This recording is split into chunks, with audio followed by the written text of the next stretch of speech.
그 다음 뒤로 넘기면은 인간이 직면하는 근원적 수수께끼.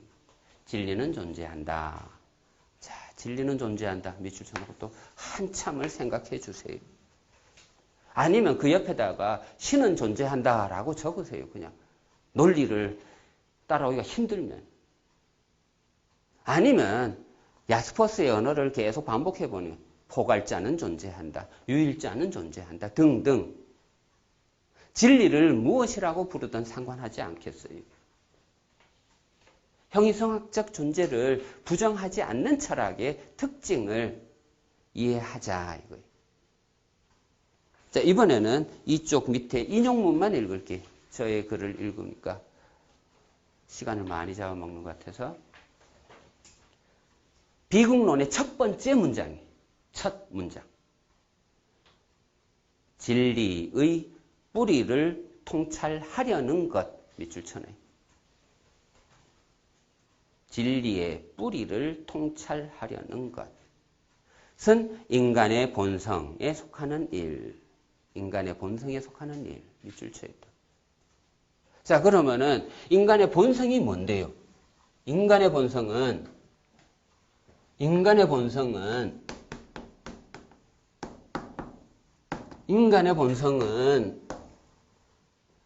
진리가 있다라는 것을 밝히는 거예요.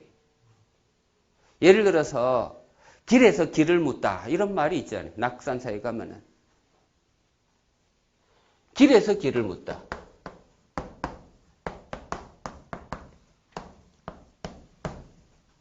이 길은 뭐고 이 길은 뭔데요? 이 길은 현상적 길이에요. 눈에 보이는 길이에요. 지금 내가 있는 곳이 여기에서 길을 물어요. 그 길은 뭔데? 이건 본질적인 거예요. 길에서 길을 물어야 돼요. 우리는 질문할 수밖에 없어요. 왜? 이성 때문에. 이성이 있어서 이성을 라찌오라고 해요. 라찌오가 뭐냐?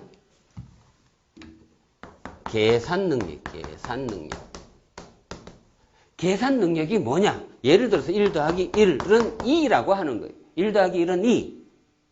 심호흡 해봐요. 한 100번만 하면 돼. 그러면 계산 능력이 생길 거예요. 판단 능력도 따라와 줄 거고. 생각이라는 게 지금까지 생각했다고 생각했지만 아니에요. 생각하지 않았어요. 이제 생각이 될 거란 말이에요. 이러한 이성 능력을 갖고 있는 자는 그러면 100 더하기 100은 뭔데? 라는 질문이 나올 수밖에 없어요. 억억억 더하기 억억억은 뭔데? 세상 종말에는 뭐가 있을 텐데? 계산 능력 때문에 태초까지도 계산이 된단 말이에요. 태초에는 뭐가 있었는데? 이제 생각이 가능해져요. 천국 있어요. 왜? 이성 때문에 있는 거예요. 이성 때문에 천국 없다 하면은 그건 말도 안 돼. 이성을 가진 자에게는 천국 있을 수밖에 없어요. 지옥도 있어요. 지옥. 눈 똑바로 안 뜨면 지옥 떨어진단 말이에요. 수천 번 말했는데도 이렇게 안 도와주면은 선생님이 화가 난단 말이에요. 선생님이 회초리 들 수밖에 없어요. 그런 상황이 벌어지지 않도록 스스로 정신을 차려줘야지. 나를 도와줘야지. 이성. 천국 갈 수도 있고 지옥에 떨어질 수도 있고. 예를 들어서 이성을 갖고 있는 사람이 사랑에 빠지면 뭔 질문하는지 알아요? 사랑에 빠져봤죠 다? 아직 안 빠져봤나? 사랑에 빠지면 맨날 하는 소리가 나 사랑하느냐 이 질문밖에 없어요. 왜? 이성 때문에. 또 자식을 낳아봐요. 자식을 낳으면 또 뭐라고 맨날 질문해? 아빠가 좋아? 엄마가 좋아? 왜? 이성 때문에. 이성은 눈에 보이는 것만 주시하는 게 아니라 눈에 보이지 않는 것도 주시한단 말이에요. 눈은 창이라 했어요. 눈을 똑바로 떠야지. 흐릿멍덩. 그래, 넌 떠들어라. 안 돼. 그러면 서로 소통이 안 돼. 의사소통이 안 돼. 그게 정말 비극이야. 비극이야. 비극. 여기에 마음을 둔 선생은 정말 눈물을 흘릴 수밖에 없어요. 의사소통이 안 돼서. 야스퍼스는 얼마나 처절한 마음으로 이 글을 썼을까? 진리의 뿌리를 통찰하려는 것은 인간의 본성에 속하는 일이다. 비록 언어는 동그라미 쳐놓고. 자, 이성의 도구인데, 이성의 도구. 이성의 도구는 언어라는 이거. 이 도구를 잘 다뤄야 돼. 예를 들어서 내가 칼춤을 춘다. 그러면 칼을 갖고 춤을 출 수 있는 훈련을 해야 된단 말이야. 도구는 내가 잘 다루지 못하면 안 돼요. 큰일 나. 글 쓰는 거 정말 오늘부터 숙제를 내줄 거예요. 제가 대학생 때 가졌던 좌우명인데 하루에 한 페이지 쓰자. 하루에 한 페이지 쓰다 보면 2페이지 쓸 수도 있고 10페이지 써도 돼. 하지만 최소한 하루에 한 페이지는 쓰자. 언어의 대가가 돼야 돼. 언어가 비록 거칠고 모호하더라도 진리는 주어니까 밑줄 쳐놓고 이제 수로를 찾아봐요. 진리는 언제나 사람과 사람의 마음속에 언어를 통해서 존재한다. 언어를 통해서 밑줄 치고 존재한다. 밑줄 쳐요. 정말 중요한 주장이에요. 진리를 찾고 싶어요? 그럼 언어를 사용할 줄 알아야 돼. 엄청나게 훈련해야 돼. 맨날 쓰고 말하고 외우고. 하이데거는 또 이런 말 했어요. 언어는 뭐 존재의 집이다. 내가 무슨 말을 하고 사느냐에 따라서 내가 사는 집은 헛간이 될 수도 있고 공장이 될 수도 있고 대학이 될 수도 있고 정말 허름한 거지촌이 될 수도 있어요. 내가 무슨 말을 하고 사느냐에 따라서. 또 제가 써놓은 거 쭉 띄워놓고 그 다음에 4쪽에 또 인용문이 있습니다. 4쪽. 거기에 인용된 거는 즉 비극론의 두 번째 문단이에요. 아까 말씀드렸듯이 비극론은 59쪽밖에 안 돼요. 이 59쪽 8주 동안 읽어야 되니까 한 문단 한 문단, 한 문장 한 문장 읽어야 낼 줄 알아야 돼. 아주 느린 속도에. 방법적으로 철학적 사색 밑줄 쳐요. 도대체 철학적 사색이 뭘까? 우리는 생각한다고 생각하지만 생각하지 않고 사는 수도 있어요. 평생을. 길을 걷고 있다고 생각했는데 결국에는 길을 잃고 살았는지도 몰라요. 철학적 사색.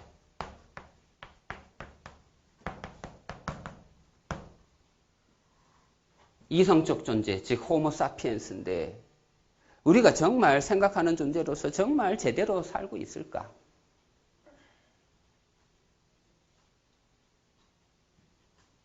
예를 들어서 로댕이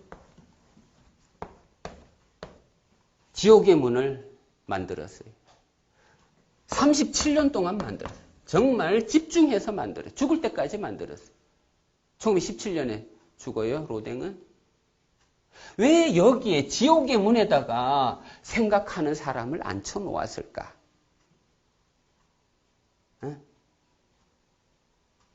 생각할 때 우리가 감당해야 할 생각이 뭘까요? 천국 생각? 좋은 생각? 그건 감당할 일이 아니에요. 그거는 그냥 좋은 거지. 하지만 내가 참고 견뎌야 할 생각이라면은 이런 게 아닐까 하고 생각하는 사람을 거기에다 앉혀놓았단 말이에요. 생지옥이라. 그럼 그걸 좀 회피하지 말고 좀 생각 좀 하라 이거예요. 철학적 사색을 하면 비약이 생긴다. 자, 비약은 밑줄 쳐놓고 이게 바로 한계 상황이에요. 우리는 말을 하면서 말을 하는 순간 벌써 범주를 정하게 되고 어떤 입장을 선택하게 되고 전부 다 포괄하는 그런 말을 하고 싶은데도 입을 뻥끗하고 떼는 순간 벌써 어느 지점을 선택할 수밖에 없고 그러나 이런 한계가 있으나 이런 한계가 있기는 하나 그러나 그 비약 때문에 인간이 품고 있던 진리 인식이 거짓이 되는 것은 아니다. 옹호하고 있어요. 우리 인간은 항상 한계 상황에 직면하게 되지만 그렇다고 해서 그 한계 상황에 직면한 그 삶이 무의미한 삶은 아니다. 야스퍼스는 한계 상황을 가지고 인간을 절벽에 세우려고 하는 게 아니에요. 너 죽어라, 뒤져라, 니 왜 사니 너? 그게 아니라 힘들지. 공부하는 게 힘들지. 하지만 그 힘든 거 좀 견뎌봐 제발. 왜 그렇게 견디지 못하고 쓰러지니 너? 왜 이렇게 굴복하려고 그러니? 예를 들어 니체는 낙타의 정신을 얘기했어요. 낙타가 뭔데? 짐을 지고 견디는 거예요. 불굴의 정신이, 불굴의 정신을 좀 견뎌봐요. 사바세계, 견디는 세계라 그랬어요. 제가 좋아하는 성경 구절이 있어요. 마태복음 24장 13절이에요. 끝까지 견디는 자는 구원을 얻으리라. 제가 매년 매년 초가 되면 수첩 사는데 수첩에 제일 앞에 쓰는 구절이에요. 끝까지 견디는 자는 구원을 얻으리라. 그 얘기는 뭐냐 하면 끝까지 견디지 못하는 자는 하나님도 어떻게 할 수 없다는 거예요. 제발 좀, 난 구원시키고 싶으니까 끝까지 견뎌달라 이거예요. 끝까지. 제발 좀 졸지 말고. 끝까지 견디라 이거예요. 정신을 바짝 차리고. 하나님도 어쩔 수 없어요. 자버리면. 꿈꿔버리면. 고야의 그림도 있어요. 이렇게 자는 사람이 있어요. 여기 막 새들이 막 악마들이 막 날아다니. 그 그림 제목이 뭔지 알아요? 이성이 잠들면 괴물이 탄생한다. 이성이 잠들면. 이성적 존재는 이성을 깨워 놓아야 돼. 생각하는 존재는 생각을 해야 된단 말이에요. 또 읽을게요. 진리의식에는, 자, 진리의식 밑줄 치고 정말 중요한 거예요. 우리는 진리의식을 갖고 있다라는 이 대전제. 진리는 있어요, 그냥. 이성적 존재는 답이 있다라고 말을 한단 말이에요. 답이 있으니까 무작정 질문해요. 이성이 작동하는 어린 시절로 되돌아가 봐요. 어린애들이 가장 자주 하는 말이 뭐예요? 이게 뭐야? 하는 거예요. 이게 뭐야? 뭐야 도대체? 왜? 왜? 어린애 앉혀놓고 뭐 질문 받으면 한번 설명해 보세요. 설명하면 그 다음 질문이 또 나와. 왜? 이성적 존재라서 어쩔 수 없단 말이에요. 어쩔 수 없어. 이러한 진리 인식. 인간은 진리가 있다라는, 길이 있다라는, 길이 있으니까 길 위에서도 길을 묻지. 이건 길이 아닐 거야. 진리 인식이 거짓이 되는 것은 아니다. 진리 의식에는 태고적부터 전승되어 형상, 행위, 역사 등의 형태로 인간에게 진리를 전하는 근원적인 직관에 담겨 있다. 이것도 엄청나게 중요한 건데, 자, 야스퍼스의 철학하는 방법을 잘 생각해 봐요. 야스퍼스의 방법은 뭐, 예를 들어 4대 성인이 있어서 어떤 공간이 다 달라. 그런데 이들에게는 뭔가 공통되는 게 있다라는 대전제에서 철학을 막 하는 거예요. 마찬가지로 여기에 태고적부터 예를 들어서 기원전 3000년경에 쓰여졌던 작품이 뭐예요? 호메로스 작품. 호메로스 혹은 헤시오도스 이런 사람들 작품, 뭐 일리아드, 오디세이, 또 테오고니 하고 신통본지 번역 어떻게 되는지 모르겠어요. 이러한 책들 이들이 만약에 3000년 동안 이 긴 세월을 오는 동안 뭔가 단절되었다면 우리들에게는 낯선 수수께끼 같은 책이 되어버렸을 거예요. 하지만 야스퍼스는 깨달았다면 뭘 깨달았어? 태고적부터 전해 내려오는 뭔가가 있어. 뭔가가. 3000년에 쓰여진 그 텍스트를 우리가 읽고는 있지만 우리가 이해하고 감동하고 눈물 흘린단 말이에요. 분명히 뭔가가 있다는 거예요, 지금. 뭔가가 있어. 진리의식. 그때 진리는, 그때 깨달은 자가 말했던 진리는 오늘날에도 공통적으로 인식이 된다, 이거예요. 호메로스는 깨달은 자예요, 분명히.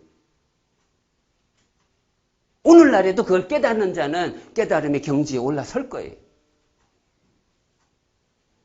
아까 공간을 통하는 4대 성인을 통해서 막 시도하는 어떤 뭔가 포괄적인 거, 의사소통.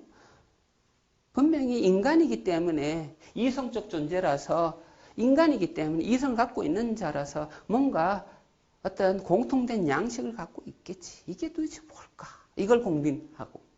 아니면 시간적으로 태고적부터 가는데 3000년 전에 쓰여진 그 텍스트조차도 오늘날까지 이해가 되고 있다면 그 뭔가가 있을 거 아니야. 정말 중요한 질문이. 또 읽을게요. 신화의 위력. 자, 고대의 텍스트잖아요. 고대는 뭐? 신화, 신들의 이야기. 신화, 정말 위력적인 글이에요.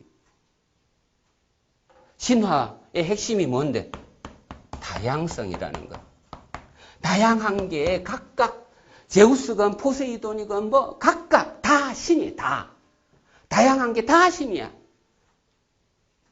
다 신으로 불릴 만한 자격이 있는 것들이. 하늘이 되건 물이 되건 흙이 되건 곡식이 되건 다 신이 될 수 있는 자격이 있는 것. 이게 신들의 세계, 고대 세계. 그 다음에 중세가 오죠. 고대를 무너뜨리는 중세. 계시의 권위. 아, 중세. 정말 중세 철학도 재미나요. 얼마나 재미나게 해요. 공부 좀 하세요. 공부가 제일 재밌어. 공자도 자기 논어 첫 구절이 하기 시스쯤면 불력여로와.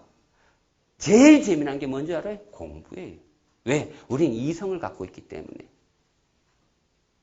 이성을 갖고 있기 때문에 깨닫는다는 게 얼마나 중요한 기쁨인지 알고 있기 때문에 그래서 깨달음이 최고 경지. 아무리 돈 많이 벌고 성공하고 아니에요. 우린 이성적 존재라서 결국에는 내가 얼마나 깨닫고 죽어갈까. 내가 내 인생과 작별할 때 겁먹지 않고 당당하게 이별할 수 있는 그 상황. 그거는 깨달은 자에게 주어지는 거예요. 제가 유학 갔다 와서 저기 내장산에 있는 백양사라는 곳에서 어떤 스님이 앉은 채로 돌아가셨어요. 정말 최고의 죽음이에요. 이성적 존재가 끝까지 버티면서 명상하면서. 명상이라고 하는 거는 완전히 깨어있는 것도 아니고 수면 상태도 아니에요. 절에 가면은 맨날 그 템플 스테이 하면서 하는 게 뭔지 알아요? 명상하는 훈련인데 명상은 잠자면은 죽창으로 와갖고 막 정신 차리라고. 잠드는 것과 깨어있음 거기에 경계선상에서 버티는 것. 그걸 9년 동안 버틴 자가 달마대사고 6년 동안 버틴 자가 시타르타예요. 그러면서 뭔가 깨닫는데 그 깨달음 그거는 형이상학적인 것이니까 말로 옮기기가 정말 힘들어요. 그러니까 스님한테 가서 뭘 깨달으셨습니까? 라는 질문은 좀 삼가해 줘야 돼. 자, 계시의 권위, 어떤 성경적 이론, 기독교 원리 이런 걸 연상하면 되고 생활 태도의 엄격함. 생활 태도의 엄격함 몇 줄 쳐놔요.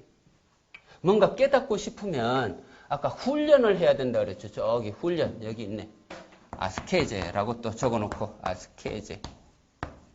아스케제가 산스크리트 언어인데 예를 들어 기독교 공부하려면 히브리어를 공부해야 되고 불교 공부하려면 힌두교 공부해야 되고 힌두교 공부하려면 산스크리트로 계속 그 고대 언어로 가야 돼요. 거기에서 이 아스케제라는 말이 뭐냐 하면 훈련이란 뜻이에요. 훈련이 뭐냐 하면은 내가 잘하는 걸 하는 게 아니에요. 내가 못하는 걸 해야 그게 훈련이라고 하는 거지. 힘든 걸 해야지. 힘든 게 뭔데요? 각자가 다 다를 거예요. 각자가. 자기가 힘든 게 뭔지 깨달아야 돼, 빨리. 그걸 훈련해야 돼. 안 되는 걸 정신 바짝 차리고 훈련해야 돼. 얼마 동안 연꽃이 필 때까지 내 실존이 현상으로 드러날 때까지 참고 견뎌야 돼. 제가 제일 좋아하는 성경 구절이 뭐라고요? 끝까지 견디는 자는 구원을 얻으리라. 또 생활 태도의 엄격함. 그러니까 뭔가 규칙을 정해놓고 끊임없이 반복하고 훈련하고 아스케제 하는 거예요. 정진. 뭐 수도원 간다? 꼭 공간 이동이 돼야 그 명상하는 거 훈련하는 게 아니에요. 자기 현실에서도 엄격하게 움직일 수 있어요. 칸트처럼 어렸을 때 벌써 얘는 죽을 거야 했지만 그걸 깨달은 자는 규칙대로 자야 할 때 자고 일어나야 할 때 일어나고 밥 먹어야 할 때 밥 먹고 정말 그래서 이런 말이 있어요.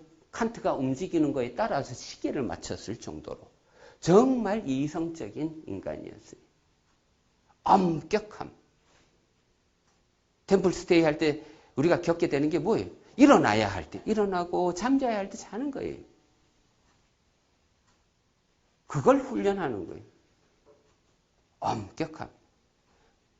그때 엄격함이 습관이 되고 엄격함이 내 생활 리듬으로 와줄 때 그때 진리가 다 보일 거예요.